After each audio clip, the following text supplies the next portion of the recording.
When it comes to self-development, no matter the method you use, the vital point is to practice. If you're ready to transform your life and claim the potential inside of you, you're in the right place.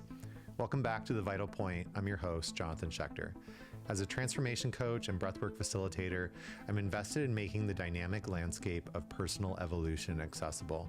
My goal is to inspire you to take action for yourself.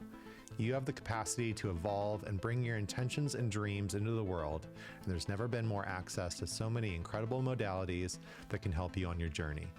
This podcast will help you learn simple methods you can use to transform your life and share the stories of practitioners who are doing the work so that you feel inspired to go and practice, because that's the vital point. And I have a heck of an episode for you today. My guest is Otto Maier, who is a psychedelic integration guide, IFS therapist, Jungian coach, and ritual facilitator for retreat centers around the world, including Tandava retreats. The main focus of his work is in helping people in the Western world embody transcendent experiences through the vehicle of decolonizing the psyche and learning how to listen to the ancient language of our souls. Oftentimes, I go through these periods where I'm recording a lot of podcasts, and then there's a gap in the time between the recording and the editing and publishing part of the process, right? And sometimes it's very illuminating to go back and listen to that conversation again, because I'm listening to it as an observer. I'm also remembering and reliving certain things that I was going through during the recording experience. And oftentimes I'm remembering the joy or the high points of the episode. And this is one of those. I had such an amazing experience going back and re-listening to this podcast. Things that, through no fault of anyone, time had just passed and I had forgotten some of the details and the nuance of this podcast experience. And I also remembered the feeling of awe and sort of wow that I felt during the conversation. And so being able to get that warm, fuzzy feeling again was fantastic. Otto continues the theme of the season that all the guests on this season were folks that I met at the Psychedelic Science MAPS conference in Denver earlier this year. Literally, that's how we met. I was networking for my podcast. I went to talk with Joel from Tandava and started giving him my elevator pitch for what the podcast is about. And as soon as I said integration, he said, "Oh, you should have Otto on. He's our integration director." And I got so much more from this episode. I've really felt that I received so much from this conversation that I didn't expect. I was expecting to have a conversation about 5-MeO DMT and maybe share a little bit about my 5-MeO DMT experience, and also be able to get into talking about a psychedelic that is not the most accessible. It's not necessarily the one that most people start with, and is on another level. I'm just going to say that, even though it's subjective. I really liked, there's something in the episode that Otto mentions. He says something like, the human experience is a horizontal axis and the 5-MeO experience is a vertical axis. And I thought that really encapsulated my experiences with this medicine. But it was such a richer, more deeper, more rich experience than what I expected. From the get-go. And I hope that you appreciate that I am moving away from the sort of predictable, like getting to know you questions, like how'd you get involved in psychedelics, or, just, how did you find this path? I really want to get into sort of the juice of the conversation. And this is an example of that. We started to talk before I hit record. We got over the sort of small talk, ice breaking, getting to know you. How'd you get involved in this work? And then it started to get juicy. And it got to the point where I'm like, okay, I got to hit record because now we're missing out on really good stuff. And so the episode like starts mid conversation. And quite frankly, I think it's amazing because like within the first minute of the show, we're talking about the similarities and differences in internal family systems and somatic experiencing. And, the parts of ourselves that we've had to work with in order to support the integration for other people and holding space for others. We go into Otto's daily routines and practices and why meditation is a non-negotiable for him. And I also agree with that. He gives us some amazing book recommendations, which I would definitely recommend checking out. And then we get into this really cool space on a topic that I am learning to be more curious about, and just having to shut up and really listen because I don't know that much about it. And that's not always the experience that I have on the podcast. And that topic is the work of Carl Jung and archetypal psychology, archetypal energy within the psychedelic experience. And then finally into talking about 5-MeO, talking about preparation and integration, and the value of working with someone to support your integration experience. So overall, I am thrilled to bring you this episode. I know that you are going to enjoy it because I enjoyed it. And I'm really, really grateful to be in this place where I have a platform to meet so many incredible people and learn from them and listen to their stories, listen to their wisdom and experience.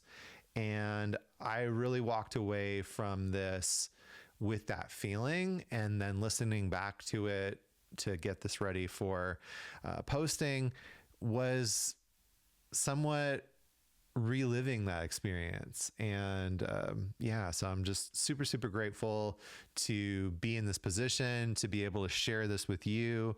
And I appreciate you supporting the podcast and giving me the opportunity to share with you. Whether you're new to the podcast or you've been following me for a while and you're nodding your head saying, yeah, I agree. I'm super grateful for these conversations and the value of them and the opportunity to listen to the experience and wisdom of these amazing guests. Then I would really appreciate if you could do something for me. It will only take a few seconds. It's not going to cost you anything, but that's to take a moment and leave a review for the podcast on Apple, leave a review on Spotify, or if you're following the channel on YouTube, go ahead and subscribe, leave a comment. All of these little simple methods, if you did all of them, I love you. Thank you so much. Even one of them would be very, very helpful. But it's a simple way that you can support the show and help more people discover it. Because the fact is that this is how the algorithm works, right? And I want to continue to grow the show. I want to continue to keep bringing you amazing guests. And the more people that are following, that are leaving reviews, the more opportunity this is to get in front of people that would benefit and have value in the show. So thank you in advance for doing that. And now, without further ado, my conversation with Otto Maier. All right, Otto Maier, welcome to the Vital Point podcast. Thanks for having me, man. We got to a point where we were like, it was almost like I was itching to hit record because we were starting to get into some really juicy content. That's right. And I'm like, man, this is great for the podcast.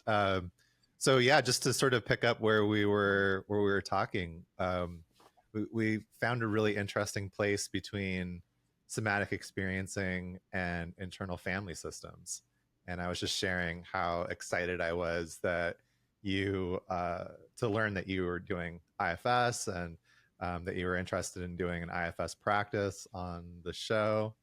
So yeah, can we maybe just drop back into that, the intersection of somatic experiencing and internal family systems, and what that means to you? Yeah, I think IFS and somatic experiencing, my experience has been that they need each other.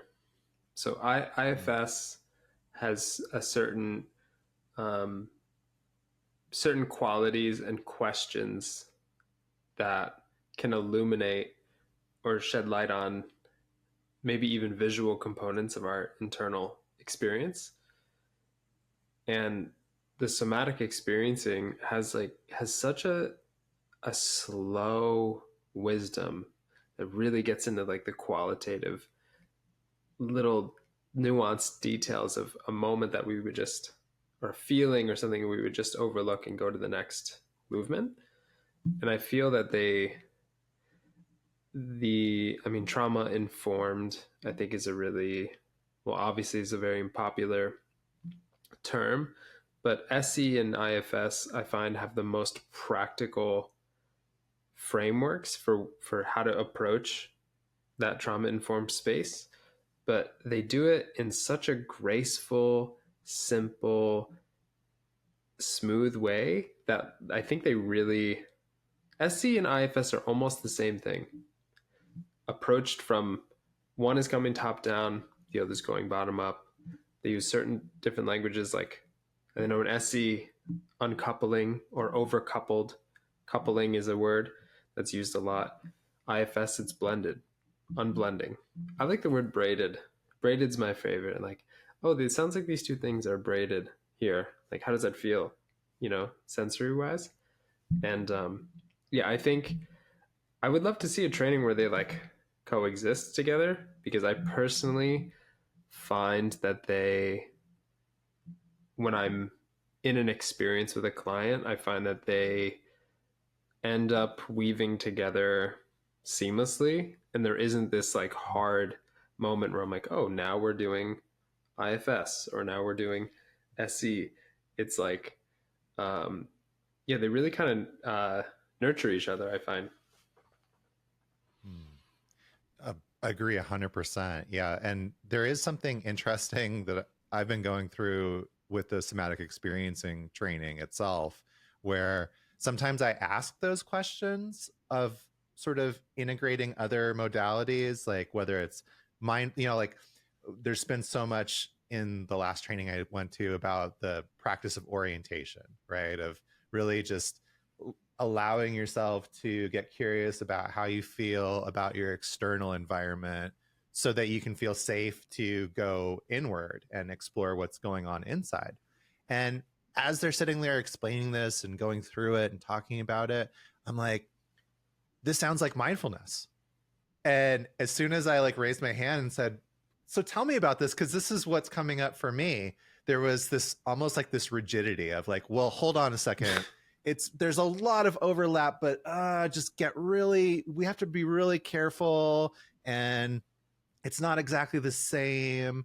And I get it, like you're in a training, you're representing a particular sort of product, right? Mm-hmm. And modality, and so people have some rigidity around that, and I get that. But what I find out in the field is more of what you just described, of practitioners that are blending different modalities, because there is so much overlap, because they Yeah, are pretty much the same. We're just using different language to describe maybe the ineffable, right? Like totally. it's the words that we use don't matter as much as what we're really getting at the core. Yeah. I'm really glad that you said that. I found the same thing, and I find this like funny attitude sometimes in, I would call it like therapy subculture, which is that like whenever there's a modality that works, there's a attitude of like, guys, we figured it out. We just got to get into the body. Or like, guys, this is the Holy Grail IFS. It's just, we got to unburden these like protectors or whatever it is. But yeah, I've seen the same thing. I remember reading through some of the SE literature and being like, this sounds a lot like Tara Brach. It sounds a lot like mindfulness based curiosity, So I do think that there's a lot of overlap. I do think that people have been exploring healing and self-awareness for a very long time. And I think we're bound to come across the same notions, ideas, and rehash them and make them new again.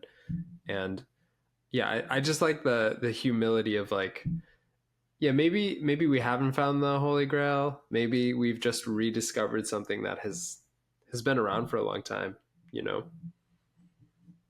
Yeah, definitely.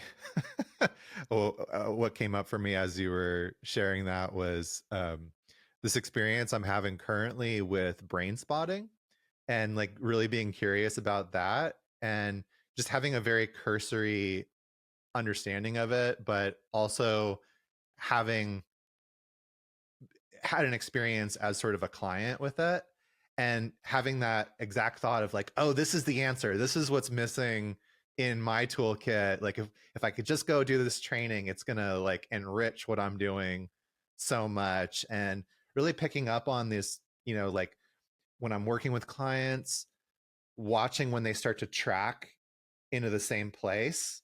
They'll be talking to me like this, and all of a sudden they start talking about something traumatic, and like their eyes go to the same place. And I'm like, oh, this is that brain spotting thing. Like, I wish I knew how to explore this more, and still like kind of working with it through the lens that I'm looking at, right? Of like, okay, well, what do you notice in your body, like as you're bringing this up? But sometimes people are so disconnected from that, like I'll say, well, what do you feel? Oh, hold on a second. What do you feel right now? And they'll say, oh, I feel something. Okay. Where do you feel that? In my body. Mm-hmm. Okay. Well, like, can we, so it's like there's such a disconnect. It's such a foreign sort of language sometimes. It's great to talk to somebody like you. We can like get into the nuances of the somatic experience. There's so many people that are just disconnected from that, and there's just there's an awareness, I think, that builds, just like mindfulness. We can watch the breath, we can start to observe how the thoughts and the sensations move from the neck up, but are we also like including the body in that? Mm-hmm. And it's something that grows, right? I can't sit down with somebody and say like, I'm going to give you 10 years of meditation experience today. Like your experience is your experience, and it's going to continue to develop and grow based on, your practice and the experiences that you're having. So yeah, it's just, I find myself working a lot with people that are at a very, very beginning of that exploration, Yeah. and seem kind of cut off from the body. Totally. I think I do want to push back on that just a little bit, because I think, Yeah. I think you can give someone in a one-on-one conversation the taste or experience of 10 years of mindfulness practice. Not all the time, but I do think that experience is available for folks. I do agree. I think that to make the large leap from I have practiced to some degree desensitizing myself from my body and from the signals it's giving me to survive, to, hey, focus in on your sensation, can be such a big leap sometimes. And I notice I talk to other friends who are somatic therapists, and they're like, man, sometimes it is a lot to get someone to keep focusing, to track, to continue to follow the Right. thread of their sensations. And I think that's why where IFS sometimes can be a great starting place, because it starts with narrative and story, which can weave into the body and the somatic experience. And people are so much more familiar with narrative, and thinking mind, to start from the top, what's familiar, to go back in. But to get back to the 10 years of meditation and like actually giving someone a taste of that experience, I really love Carl Rogers' work. And I find that, if we have to bring more IFS into the conversation, I think if I'm talking to you and I have an agenda to, I don't know, show you, bring you into your body, maybe, even if that's well intended, there's an agenda. So I'm energetically making a certain movement towards that agenda. I have found that if I'm coming into a conversation with someone with no agenda, I'm totally opening and I'm listening, even on my own sort of like mindfulness journey. I'm not attaching to what's happening, but truly being present and attuned to the person in front of me. I do think that invites somebody into that experience, even subconsciously. And I find that folks can get like a contact high, you can call it, of mindfulness, if you are being fully not in an agenda place. And I have a theory that I think that when Ram Dass talks about his guru, I'm like, that I feel like that's the contact high that everyone was getting, is like this guy who's so embodied in that present moment awareness that everyone around him is like, I'm just feeling this like unconditional love from this guy, and this guy's just being, he doesn't have this agenda to give everybody this love. He's just being, so I try to practice, I try to offer that in my practice too, because I find sometimes if people are really struggling to be present, I'm like, well, if I am then trying to get them to be present, now I have an agenda. Now I'm not, but if I can sit back and really be with them in the discomfort of even wanting to tell a story or whatever it is, I think that opens up this a somatic experience vicariously. So what are some things that you do to help bring you into that space so that you can be there with them? I would say, well, for definitely taking care of myself. So I have like a pretty elaborate morning ritual that I think I need definitely to do the work that I'm doing. And I think it's like a sharp awareness of my parts. So for me, as like space holder or therapist guy, I have parts that are like wants to do good job part, who like really wants to make it work, part that's very afraid of not doing a good job, right? And then there's like other agendaed parts, like maybe I really want to use this one tool today, like, or maybe I really don't want to use, like sometimes IFS gets boring to me and I'm like, I want to do something else, right? So I think to bring in that, I would say like transpersonal level listening, I think for me, it takes an awareness of all the parts that I'm bringing to the space that are present and being able to name them, notice when they come up, and have an attuned relationship with myself to a degree where I can ask them, I can be like, oh, I see you. Cool. And today we're going to just like let that go. It's okay. We don't have to do a good job. It's okay. Like, oh, we're not like going to use that tool. That's fine. And let those go and just create this it just creates this opening where I think so much more magic can happen in a conversation, whether it's therapeutic or just even if it's with a friend, you know, to drop into that level of listening, I think is, I think that's changed my life and my clients more than any of the modalities, I would say. Yeah, thanks for sharing that. I'm curious if you wanted to say more about your morning routine. I can if you want. What do you want to know? Sure. Yeah, just maybe just take us through it. What does that look like for you? Well, I would say wake up. I right off the bat drink some water. I get up, make my bed, clean my room. I try to immediately get in my body. So I usually go for like a quick run. And then this is if I'm on my game. Clearly don't do this all the time, but if I'm on my game, I'm going for a run, I'm taking a cold shower, and then I'm doing meditation with a cup of coffee, and then I'm doing a writing practice, and then prayer, and that's about it, I would say.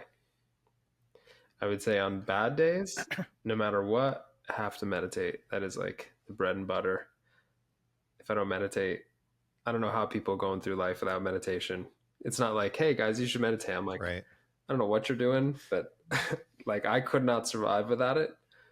And then I would say writing and meditation, no matter what, those always get done. Those are definitely what keep me sane, I would say. And also like, I don't know, I just tend to be quite an emotional human being, and I need space to process my emotions, or else they just bubble over. When you're writing, is it like a kind of a free form, or do you work with prompts? Like, is it a little bit of both? It depends. I would say I'm really into the artist's way, Julie Cameron's work. I'm a poet, a writer. So I think I like doing morning pages, which is her practice of just like, you're going to write and you're not going to get in the way of making sense or trying to make it anything it's not. You're not even going to read it. Just one page, and you're just going to like anything that's coming out of you, just like meditation, you're just kind of allowing these things to like flow. So I'll usually do that. And then from that, then I might do some like IFS. I might write a poem. I might get into like more of my creative writing, but I have to do that morning page stream of consciousness, just kind of like getting it out. For me, that helps me get really clear. It also helps me listen to myself a little bit deeper also. Nice. Yeah, thanks for sharing that. The artist way has been pretty influential to me as well. I bought this big like 3-volume version because I guess she has more than one book. And I've only gone through the first one. But I keep looking at it and like, okay, we're coming back around. It's coming up. I can feel it. Yeah. So, and I really enjoyed that morning pages practice as well when I was going through it. Yeah, meditation is just a non-negotiable. No, for real.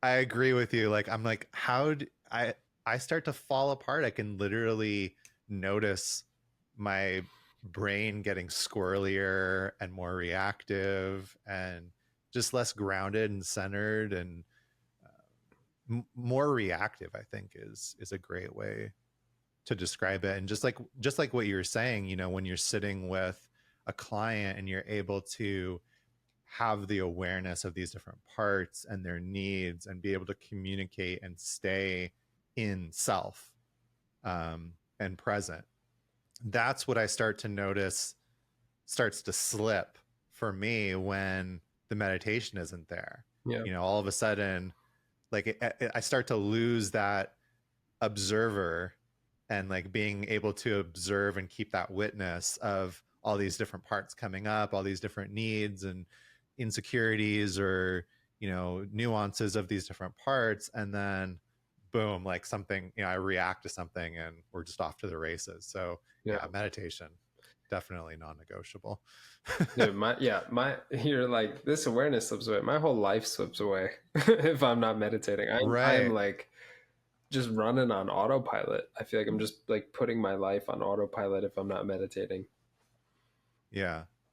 The other thing that came up for me as you were sharing was like this thing I've been noticing doing the podcast is there's sometimes when I go back and I listen to the podcast or like I'm editing an episode that, you know, I've already recorded and I'm listening, I'm observing these two people, even though one of them is me having a conversation. Right. And there's like, there'll be these sort of signpost moments or like forks in the road where listening back to it, I'm like, oh, that was so interesting. I should have followed up on that, or I should have like probed more about that particular point.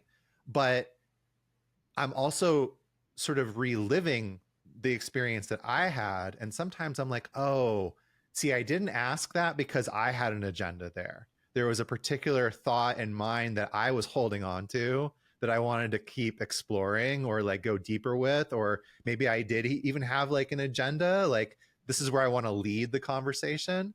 And so I just let this great opportunity that came up organically in the conversation pass because I wanted to do my thing. I wanted to go with my agenda. Yeah. And so just, you know, just noticing that and like holding myself accountable. Totally. Guess.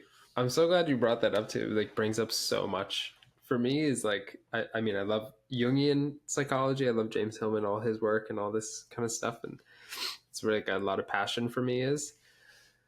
And there's this book I'm like obsessed with. I've like read it like 3 times. It's called We've had 100 years of psychotherapy and the world's getting worse.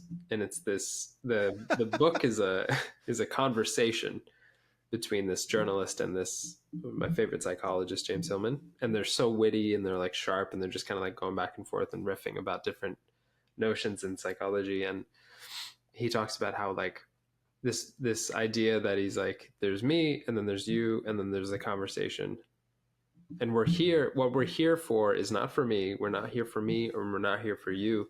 We're here for the conversation.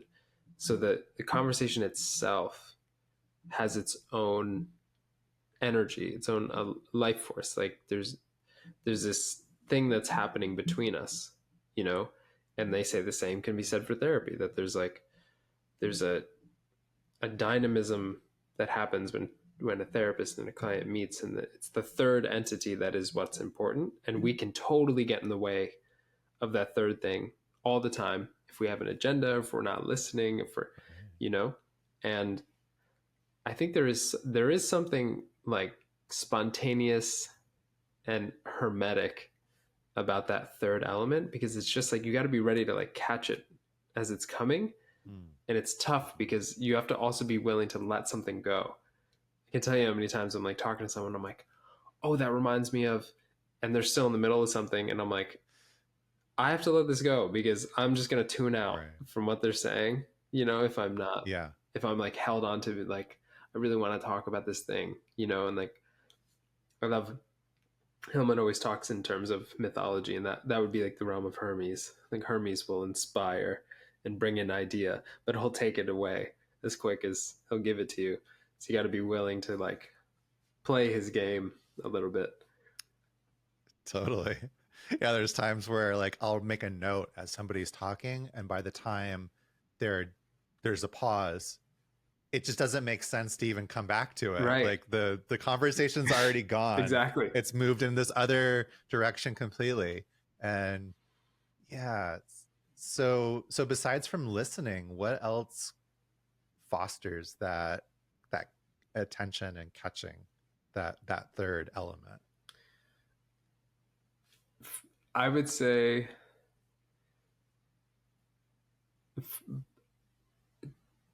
animism. I'll bring animism into the space, and enthusiasm. So like I would say that there's like an aliveness, right? Like you were just saying, there's these moments where something will come to you, right? So that's animism. Something is coming to you and it's leaving.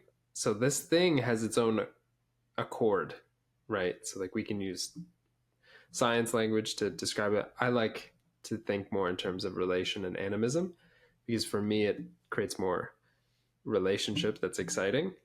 So I would say what helps me be present is trying to be perceptive to what is sparking a flame in me of curiosity or new idea. And what I'm noticing in this other person, maybe it's a micro expression that just like lights up. And I just had a session with a client and she's like talking about something and then she goes like this. She goes like this and does this thing. And I'm like, she always does that. And I'm like, and she like does this thing. And it just, I had this like image of this 7-year-old girl who didn't want to talk. And I just like, it was so exciting to have that instead of me trying to be like, trying to plug in IFS or whatever.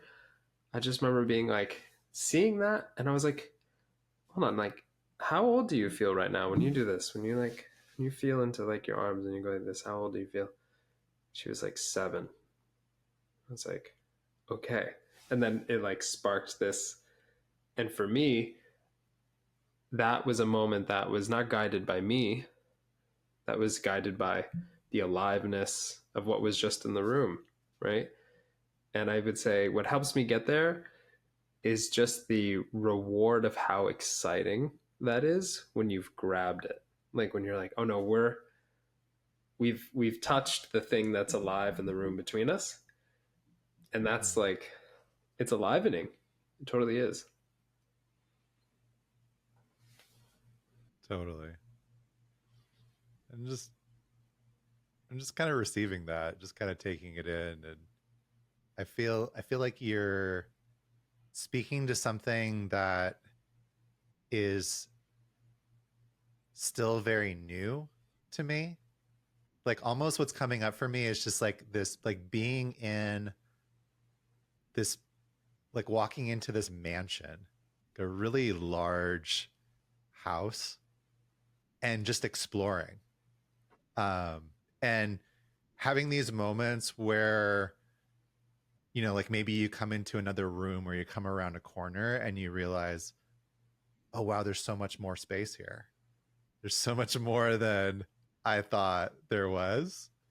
Um, and just the wonder of that and being willing to like be humble and open and just curious to continue to explore.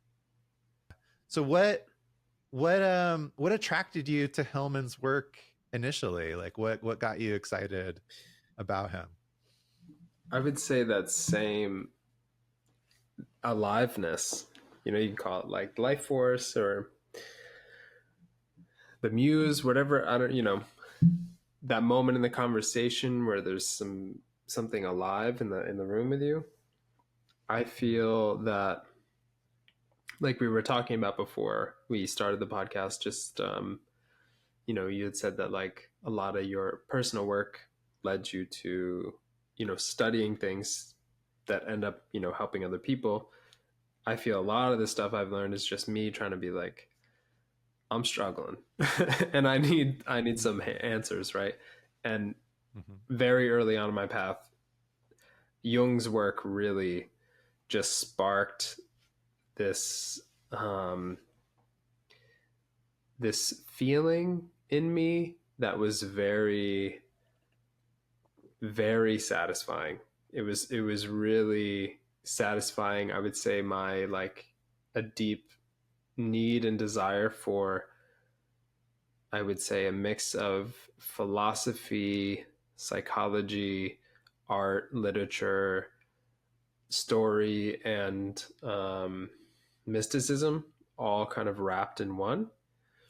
And I would say what attracts me to Hillman's work is this like very alive, artistic, creative, soulful perspective on phenomenon like anxiety, for example.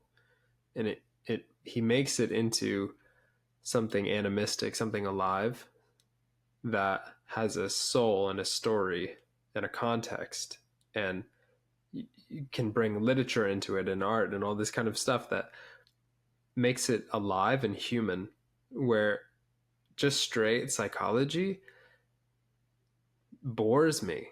It's like very boring and dry and really, to me, reductive. It like reduces the soulful, human, qualitative, somatic element, where the Jungian or the archetypal, all that stuff is rooted in the body. These are like rooted experiences, right? So instead of trying to like quell the anxiety, Hillman's like, who is the anxiety? And like, is the anxiety, has this anxiety been with you your whole life? Is it watching you? Is it pushing you? Is it choking you? Like, let's get to the qualities, and that like opens this curious space. And for me, I think what attracted me is just how much more creative and alive and deeply non-pathologizing it is, which for me opens up that image, to bring it back, of that mansion of life. There's so much more room for, well, maybe the house I'm living in is a lot bigger and a lot more cool than I actually thought it was, instead of being like, I have anxiety and like I deal with social anxiety or whatever. Hillman's more like, what is this beast of anxiety doing in your home? You know, and it like creates this whole imaginative space that is much more, I would say, like pregnant with something that could grow into character, maybe, which is his big, Hillman's big focus, is that everything we're experiencing to some degree, the therapy or whatever, is in building and becoming the character that we are, as opposed to managing symptoms or trying to feel good or trying to feel at peace or whatever. It's, the whole point is shaping or structuring, character. Yeah. Yeah, it sounds much more expansive as opposed to the contraction of the traditional psychology. Mm-hmm. Am I getting that? Yeah, totally. Yeah. That's really cool. Like I never considered the archetypes to be like something in the body. It's always been sort of like a mental construct, I guess. So Mm-hmm. just that idea is really intriguing to me. Yeah. It's giving me a lot to chew on. Yeah, I like the idea that we know and live with all the archetypes, and like the archetypal analysis or all this kind of stuff just brings our awareness to when we're inhabiting in the body.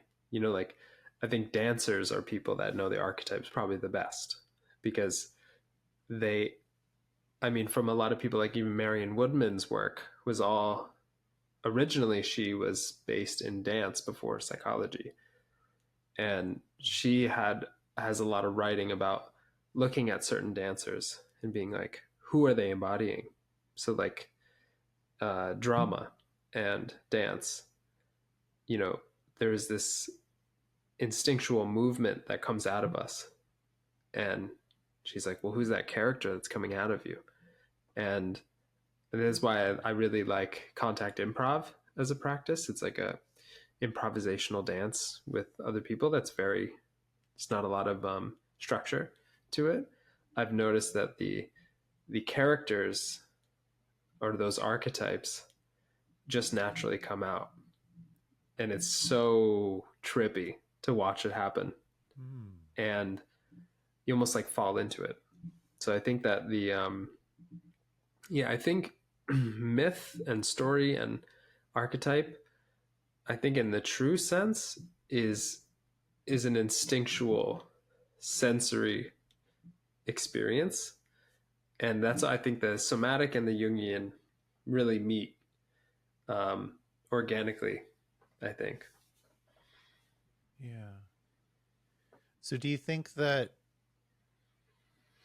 embodiment is exploring those different archetypes and then like just sort of feeling into like where your energy feels the most grounded and the most sort of secure, and then just kind of like braiding in those different elements as they come up? Because like I really like that idea of like all the archetypes being there, and then what comes up to me is that we have more or less access to different archetypes based on our experience and based on, you know, like maybe how we grew up and what we feel comfortable exploring. But then just sort of like, how do we continue to sort of explore that? Hmm. I really love that question. I'll take a stab at it. I think, I mean, I'm sure I'm definitely not an embodiment expert, but I can say that I think it's a practice of getting building capacity, the capacity to tolerate ambiguity, because our ego is a character, right? So that character can have different archetypes within it, but that character to some degree has boundaries or edges or rigidity to it, right? It's got a structure. Right. So if we want to let in other characters or other feelings or experiences or qualities of self, we have to be able to have a relationship to ambiguity and things we don't know or understand. So I think a lot of times we're, especially in our culture, we're like, always want to know and always trying to figure it out, right? Science is like, that's the ethos, right? Where Right. I find embodiment is so much more a practice of curious ambiguity, right? So if I'm practicing being curious about something that's unknown or even having a relationship to mystery, period, or I should put it like this. If I don't have a relationship to ambiguity and I'm very invested in my character, number one, I might not even notice that I'm having a somatic experience of um, maybe attraction or like a new desire. And that might like be totally unconscious. It might come in and my body might just, I might not even notice it all because I'm so invested in my character that I'm not even noticing it.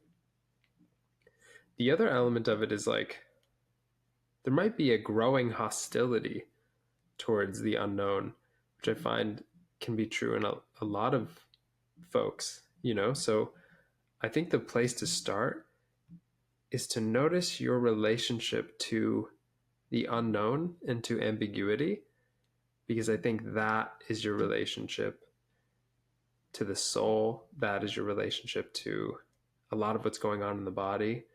And I think that's what can really create this expansive process of embodying qualities that might be way out of the realm of the character that we've developed, that might be a prison, you know, to some degree. Wow. So then to kind of continue that thought, would you agree that maybe that's a reason that people need integration support, is like that sometimes working with these medicines can blow that ambiguity, like like sort of blow you through it, you know, like Yeah. if you're walking along the trail and all of a sudden this psychedelic experience like warps you into completely new territory or a completely different wing of the mansion that you know didn't even know was there, Right. or you knew it was there and you've purposefully stayed away from That's it right. your entire life, and now what do you do with that experience? Mm-hmm. Yeah. Yeah, totally. I think you're right on, because I think a lot of times, especially with like, I work for a retreat center that serves 5-MeO, and that's a great version of that story that you're telling, which is like 5-MeO is like a vertical axis Right. and human life is a horizontal. And then I think the biggest thing people are like, well, what the hell was that? That feels like light years away from my existence right here. What do I even make of, that experience, right? Right. So yeah, I do think that that's, yeah, the necessity of integration, I think, is, maybe to put it simply, is that the growing dissociation between that reality and the reality you're living is kind of a psychosis to a degree. To have an experience blow you out into the ether, maybe the edges of consciousness, and then to come back and have such a rigid character.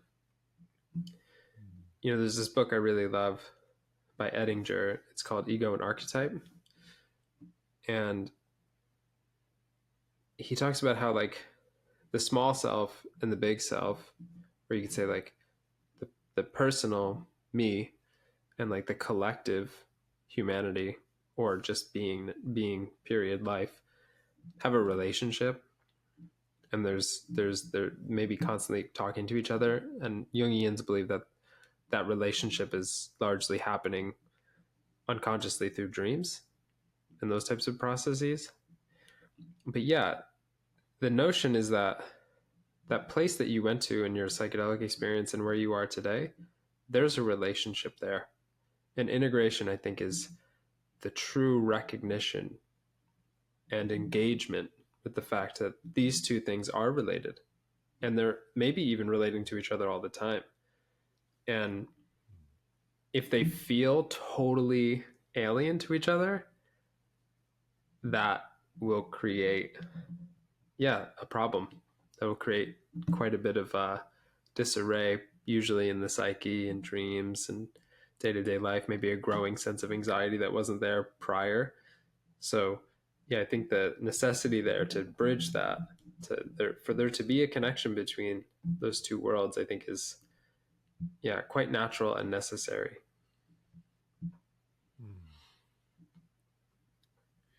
Yeah, thanks for sharing that, and thanks for bringing it up. We started to touch on it before we hit record. You asked me like, how did I get into this world and the work that I'm doing? And even though I didn't mention it explicitly, a 5-MeO experience like was a very large gateway that I went through that sort of opened up into this mansion, let's say, just to keep the metaphor going. And it was sort of like learning about this whole new world, like going from, well, I've eaten a fair amount of acid and mushrooms and stuff in high school and after high school, but I didn't know what integration was. I didn't know about, having somebody hold space for you or having a sitter. And, even that first 5-MeO experience, like, is still something that it continues to grow. And like, I feel like I'm still unpacking it, Totally. like, 4.5 years later. Mm-hmm. And I feel like the more time goes on, the more I'm appreciating that it's still unfolding, and like just understanding it in different dimensions, and appreciating like the places that it's continued to sort of open up inside of me.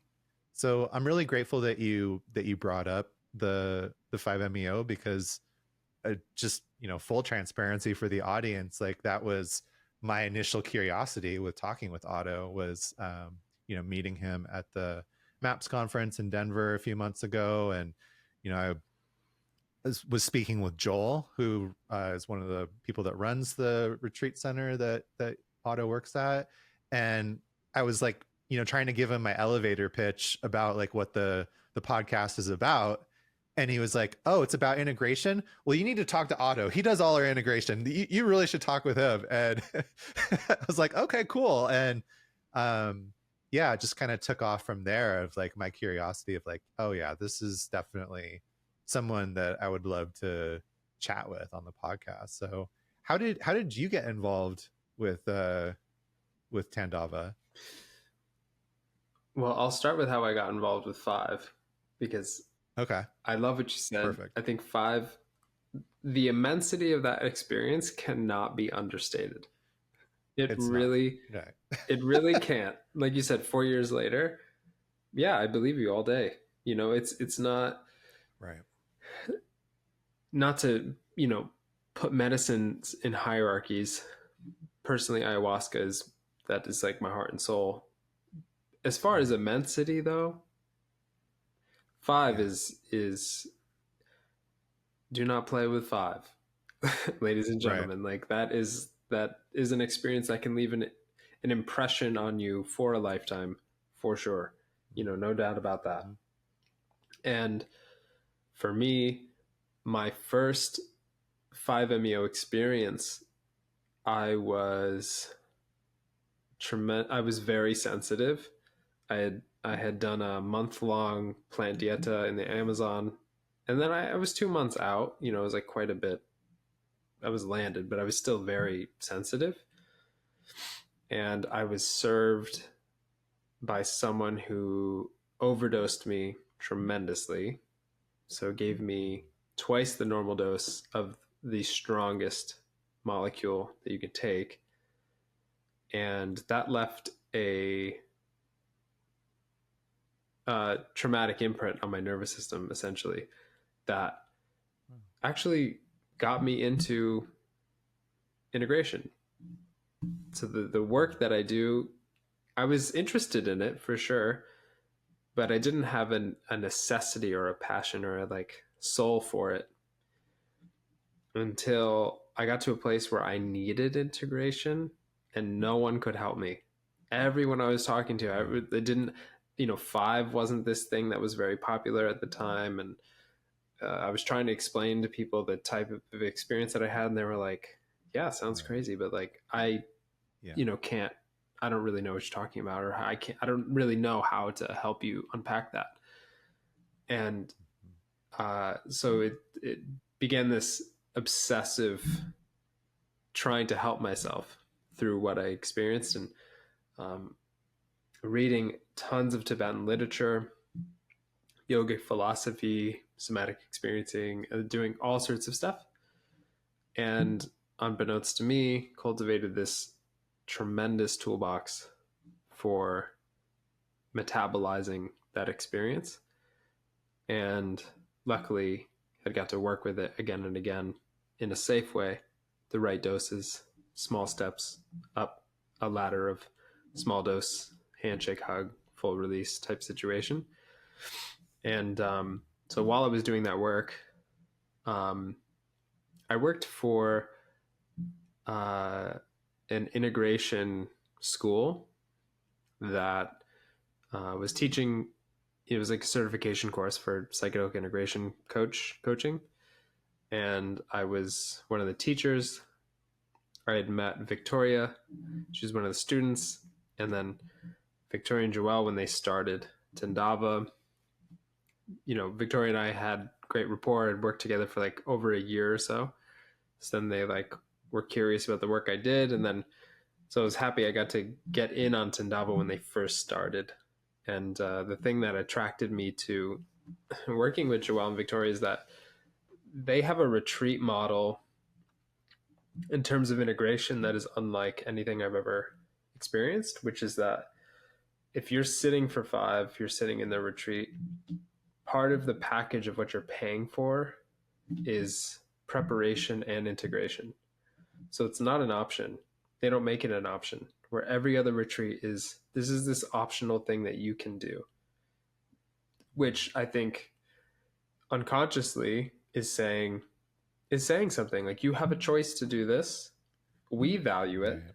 but not everyone needs it, right? Where Tandava says, no, you're sitting with 5-MeO, you need this, period. So then people don't question it. And it's so next level to have that. I can't tell you how many people I work with who, two things. One, they either at the end, they get at least a month. So we get 4 sessions. I either hear, wow, I didn't even know what integration was or that I needed it, but thank God that I did this, because I absolutely needed it. And I definitely wouldn't have done it if it wasn't, provided for me. And they continue to do the integration work one-on-one for months afterwards, right? So that was how I got into working with Tandava, and why I continue to love to devote so much time and energy to the project, is because I think that is something that is unique in the space, that is, especially with 5, and I'll venture to say ayahuasca as well, is something that's, I think, should be non-negotiable. I think it should be something that's, don't just tell people you value integration. Be like, if you come here, this is part of the ritual that we offer, Yeah. Creating that culture. Right. Right. It's like it, I mean, we see that, I guess, in our Western society in terms of businesses, right? Like, you walk into work at a certain company and they're like, this is our culture, this is what we do. And you learn sometimes by observing other people in that, and sometimes it's explicit. No, these are our values, this is what we do. And even when you're like, I've been in situations where, like, okay, I'm looking around, everybody else is doing this, well, this is what I'm supposed to do, this is what I should be doing too. So what a wonderful model and environment to foster, within not only medicine work in general, but like you mentioned, such a powerful medicine, Right. When we're talking about 5. Especially Great. with 5. I like that you brought that in too, because it's cultural. Create a culture around it. So Right. I want to make it easy for people to want to do integration. I don't want to have to sell it, Yes. It should make, I'm not going to sell it, you know what I mean? Right. And I've said this before many times, and I'm going to guess that you'd agree, but I'm curious. It's, as an integration coach, it's so much easier, and I'm always so much happier when somebody's coming to me and they're saying, I'm interested in sitting with whatever it is, rather than they're coming to me afterwards going, I opened Pandora's box and now I don't know what to do with what came out. That's right. Right? Like, it's so much easier, and I would so much prefer working with somebody from that preparation stage, and I always say, like, integration starts with preparation. Like, don't wait until after you had this experience and now you're holding on to it as you're trying to integrate and not disintegrate Right. the world around you. That's right. Yeah. I definitely, I mean, I'm a huge proponent of, you want to have a smooth experience. You want to really get the most out of this experience, and you want it to stick. You gotta prepare. And part of preparation is screening. It's knowing, avoiding the pitfalls of probably sitting with the wrong facilitator. It's, so much. I feel like set and setting has lost all of its meaning. It's like, what is set? That's your psyche. That's a large box to open. It's not just an intention, right? So there's all this stuff to get into. I will say, admittedly, I also love the chaos of like people coming to me and they're being like, I am like having an emergency. And like there's part of me that's Right. like there's some like chaos there that I enjoy helping people like.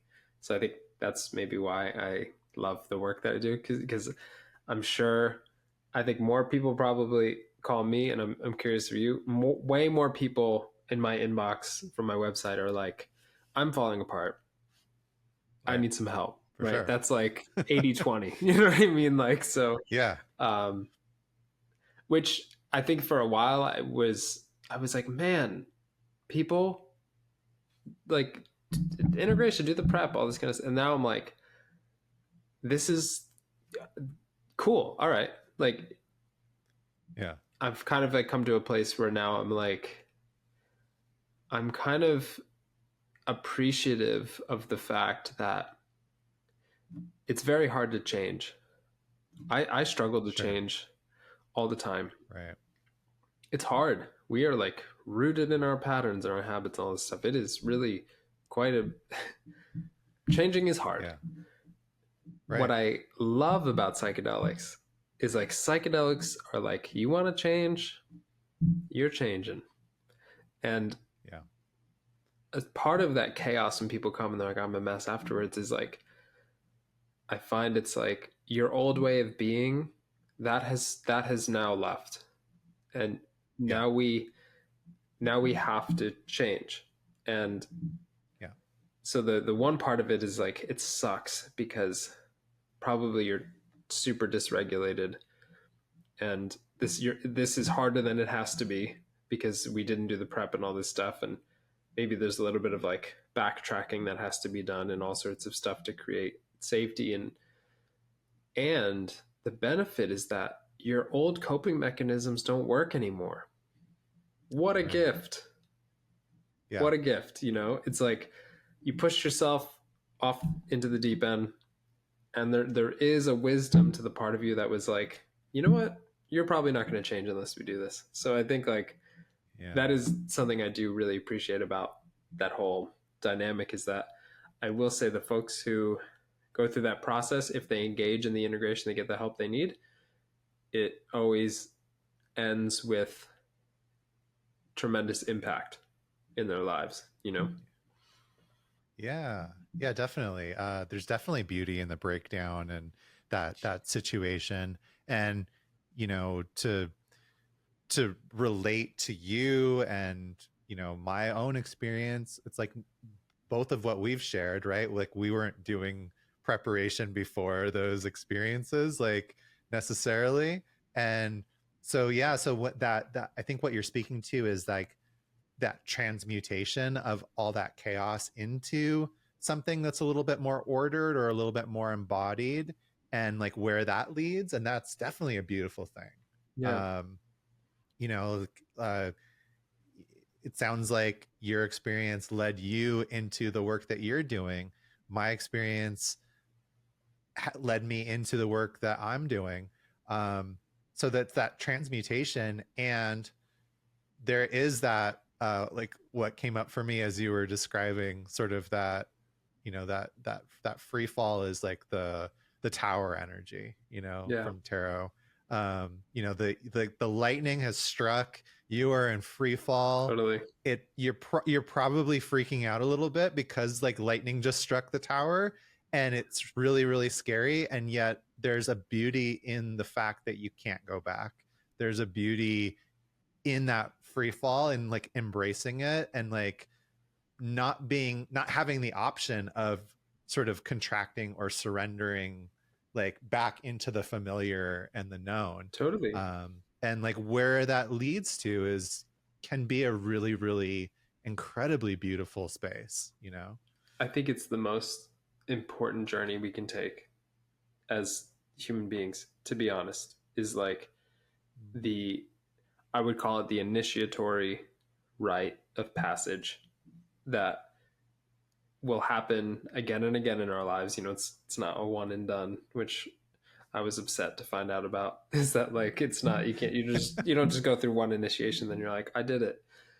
But Right. many, seasons of life but it's maybe to your point about like prep is like Joseph Campbell talks about the difference between like kind of falling from the tower versus choosing to dive, right? Like I think the idea of these really intense initiatory rites, like you could say like the archetypes of those initiatory rites, like Sundance, for example, is like I love using that example because you have a kid, a child who's like, you know, going into manhood, and like the initiatory experience of that is being taken from the comfort of home and mother to be initiated with the men via pain. You know, you're scarring the chest. They're putting these hooks in the chest and like ripping, you know, the skin. So there's like the idea is that like you're being initiated through an experience of pain and sacrifice into a bigger dimension of life. So I think that the wisdom of that ritual is that you're choosing, you're making a choice, there's agency, you're taking on that experience, and it prepares you for life, and it expands your sense of who you are and your relationship to the world to choose to go into that painful experience. And I think where psychedelics kind of sometimes get tricky is that they will do that organically. You know, psychedelics can initiate an initiatory experience. And if you're not ready for it, if you didn't say yes to it, the medicine doesn't really care, right? So like you can be, you know, neck deep in an initiatory experience, and if you're not choosing to say yes to it, it's too much too fast too soon. That's trauma that gets registered in the nervous system as trauma. And I can't tell you how many people I talk to on a regular basis who that was the case. You know, they came to a medicine because they were saying, you know, I have anxiety, and I've heard that psychedelics can really help with anxiety, and they, you know, all of that true, absolutely. And then they were given this experience that was much bigger than they had asked for, and they didn't have the prep to really wrestle with and encounter how they actually felt about that invitation. And so they just got pushed into the deep end. And sometimes there's a lot of backtracking, trauma processing. I think sometimes that has to happen because that choice wasn't made. You know, they didn't really know what they were getting themselves into. And I think that might be kind of the biggest, I'm kind of going on a rant here, but maybe the biggest danger with psychedelics being touted as therapeutic medicines. You know, I feel that they're much more agents of revelation than they are agents of healing specifically. They totally have a healing quality to them immensely, but fundamentally they reveal. They are agents of revelation. So I think that those two approaches can be very different, because if someone is coming to an experience for anxiety and they're given a religious or a spiritual experience, those are very different. You know, can be much more than one bargains for. Yeah. And like you said earlier, you know, that this other aspect that I don't think is getting talked about enough in the space, which is when trauma occurs during the medicine experience, and like what do we do with that. And I felt a lot of empathy and understanding because I've been through my own trauma that occurred during the medicine. But like, just, you know, like you were talking about, you know, going and talking to people and trying to have somebody understand you. And it's like people just don't know what to do with that. Yeah. You know, it's like, and even, you know, if you like if you Google like trauma and psychedelics, you're not going to find anything that addresses the trauma that can occur within the medicine experience. It's like, no, people are coming to psychedelics because of their trauma, you know, like Yeah, that's right. everything that you're going to find is around that. Um, and yet they're looking back on it, you know, for me, and I would assume you as well, is like, oh, that experience like led me into a bigger world. It led me into, you know, something that I'm passionate about. It, you know, kind of gave me that direction and understanding of like, oh, well, this is trauma's no joke, Right. you know, and wow, like how can I support people that are going through this very overwhelming experience? Right. Yeah. Yeah, and I love doing that work because I I feel that if you go through that initiatory, it is traumatic, right? You, like even the Sundance example, like you're creating a physical trauma. You're creating an opening, and that Mm. opening is an opening into, like you said, a bigger life, a bigger character, a larger sense of self, and to who we were. It's trauma, right? It's like Right. there's a death that's happening. So I think that that is natural. I think that's why these rituals are archetypal amongst like all these different cultures. They're like a reflection of nature, of a process, a natural process. And of course, these earth medicines initiate this natural process. Who knew, right? So I think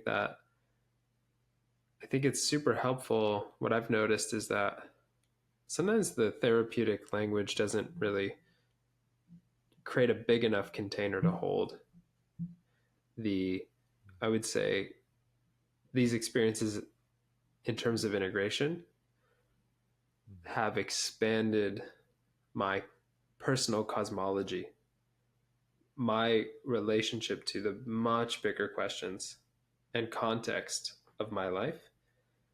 And in order to like articulate that cosmology or put a name and a face to something I had experienced that was traumatic, I needed bigger stories, bigger stories that so many other cultures offered, like Tibetan Buddhism, for example, helped me a lot with my 5-MeO experience, where if I just stuck with the therapeutic language of trauma, I don't think it would have allowed me to expand into that greater cosmology. And I'm always, I think, as a integration guide, I'm always looking for that doorway between the experience of this being like an experience of like contracting and tightening into smallness and trauma, or the empowerment of a greater character and a greater like orientation, you know, that cosmology that really can hold the experience, you know. Mm. Yeah, absolutely. It's really interesting that you kind of related the Tibetan Buddhism to the 5-MeO experience. That was exactly my takeaway, and a conversation that I've had with other, um, you know, 5 practitioners, and even the person that held space for that first experience. Like that was my only frame of reference, was like, wow, this is like the experience of death in the Tibetan Book of the Dead and of the clear light. And what I walked away from that initially with, and it's still kind of, you know, you mentioned like the hierarchies of medicine, and um, I still think that one of the most beautiful blessings about 5 is that it gives us this experience of like what I would imagine death and letting go truly is. And if if the Tibetans are correct, and so much of millennia in the future for ourselves depends on this dying experience, and we only get one chance at it if without psychedelics, right? We've got this one chance to get it right, and that's one of the reasons that maybe it's taken countless eons of rebirths to like get to where we are right now.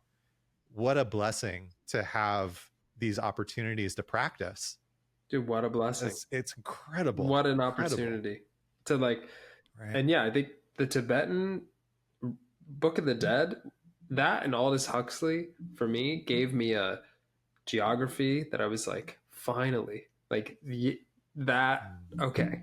Now I feel like I can see the territory of what I experienced a little bit in a way that was so meaningful. Right. And it's, it's huge. The Tibetan cosmology is huge to consider, like, eons of rebirth and this one focused moment of death being like the moment, you know, and it's like, right. Culturally, I think, just a side story. When I left one of my first dietas, I asked my Shipibo teacher, like, how do I integrate? And he like laughed at me. And he was like, I don't know, man. Essentially, he's like, you got to go back to New York. Like, not me. I live here in the jungle. And like, this is a part of my culture and my life, you know, and all this stuff. So in terms of like stories, you know, I think we're in this interesting period in time where I think to a large extent, we've lost the religious images that once held us, you know, the Christian myths.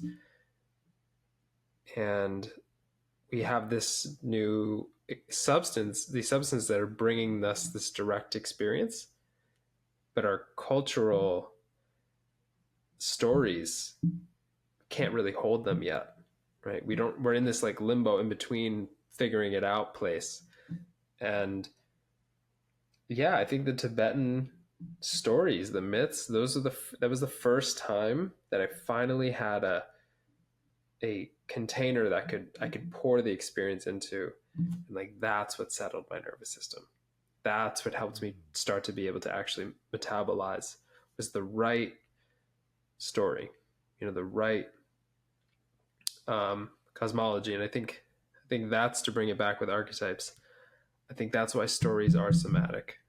I think that's where integration and SE meets, you know, the spirit kind of like story myth place. It's just bringing up so much for me, and I really appreciate that you're sort of bringing this idea and this view forward. You know, for me, when Buddhist sort of things started to show up in my medicine work, it made sense. It was like, okay, well, you've been studying and practicing, you know, this for like 20 years. Like, of course, there would be things in your subconscious or like ways that you're processing and filtering and seeing these experiences through these lenses. But when other archetypal and mythological forces started to come in without me understanding or knowing about them, that was where that expanded cosmology started to happen for me. And that to me has been like one of the most astounding and amazing things. And now that we're talking about it, it's like, oh yeah, this is somatic for me. Totally. Because just to share, you know, like what started to happen from the first ayahuasca ceremony was there was this figure. There was like this sort of, the way that I experienced him the first time was like this warrior, and he was wearing this like loincloth, and he had like this spear, but he was like very powerful and protective. And he started to show up repeatedly in these ayahuasca experiences. And I would go and I would talk with my SE practitioner, and I was exploring it a little bit because I'm like, what is this? Where is this coming from? We got to this point where, you know, we would be doing some work and she would say, is there somebody that you can bring in to support you during this? And without even thinking, immediately I started going towards this figure. And like I would be able to bring this figure in, and you know, and he would support me, and like, and so I always just thought, okay, this is like a part of my higher self, right, that I'm connecting with in the medicine space. And like what an amazing thing that I'm able to resource myself with this. Well, there was a night where I was there was a night where I had gone out. I was in LA, and I was at a club, and I had taken some MDMA, and I went back to the place I was staying, and I was listening to this song by this artist named Manish Damore, and there's this like mantra in the song. And I don't know if I was just like open from the MDMA, but like there was something that was like connecting. Like I was feeling this opening, listening to this mantra. And I'm like, I gotta know, like, what is, and I like picked up my phone and I like Googled what this mantra was. And literally the first thing that came up was this image of this avatar that had been showing up in my medicine work as this avatar of Shiva. And it was so amazing to me because up until that point, like the only Shiva that I knew was the Nataraja, like the dancing Shiva. Mm-hmm. But in this moment, there was just, I mean, everything just completely fell away. I was just sitting there weeping and just like filled with just this immense gratitude and joy and just wonder of like, what the heck just happened? That like, here I'm looking at my phone and this is the exact image that I've never seen before, at least consciously, right, but has been showing up in my unconscious. Exactly. And that relationship has continued to grow and to get stronger and to get much more transpersonal and direct. And that to me is really magical because I never was interested in Shiva before, you know, right. Like it was all like Buddhist, like, okay, Buddha some sort of deity shows up like in the ayahuasca space. That makes sense to me. Like there's something in my subconscious, you know, but here's this whole other like energetic force. Wow. This is amazing. Yeah. That just gave me chills because like, that's integration. That like exactly what you just said is like, it doesn't have to be this boring practice journal, It's like, it's so much more alive and somatic. And it's like, dude, yeah, you had this unconscious driven experience of this quality or this archetype wanted to make its way into your experience, like wanted to make its way into your life in some way. And slowly you became more and more open to that. And I love you tracking the kind of like, this wasn't just an intellectual, we didn't literalize the deity and be like, no. I see people do that all the time where like they make it, like folks who are really new age spiritual, they'll be like, Shiva literally came to me, the one Shiva, and which we can argue about that all day, whether that's literally true or not, who cares? I'm more interested in the fact that like, you had a felt experience of an archetype affecting your emotional body, your perception, all this kind of stuff. And I'm sure it changed you, right? So like, that's the ego archetype. That's the relationship to ambiguity. That's like all the stuff we talked about. I feel like you just encapsulated it into a story and an experience. You know, that is really, I think like the power of integration is exactly what you're talking about, is these like cool, mystic, transpersonal experiences that are deeply felt in the body. Yeah. And to tie it into, thank you for saying that. And I think what ties it in even further to what we've been discussing is like that those experiences, and there's more that I could go into, but we don't have quite the time for this episode. But like those experiences didn't just leave me with like, oh, I have this resource and I can call upon it and like use it to support me. In a lot of ways, it opened completely new wings of the mansion. Exactly. And like kind of left me like going, what the hell do I do with this? Like, what am I supposed to do now? Am I supposed to like move to an ashram and just do this for the rest of my life? Like, what am I supposed to do with this experience? Right. And so it added new layers and dimensions and richness to my life, and continues to do so. I think that's the, like, if I could just plug our service, it's like, I think Yes, that's the value of having an integration guide, is someone who can help you make sense of, all right, well, now all these like new wings of the mansion are available. What do I do with this? Do I go live in an ashram, or like, how can I, what is this actually calling for in my life, and how does it create balance with the life that I already have? And, to be able to like integrate it in a balanced, healthy way that's actually like moving us forward in an authentic way, I think is, it's so valuable to have with these experiences. It's so valuable. Yeah, I really hope you enjoyed this episode as much as I did.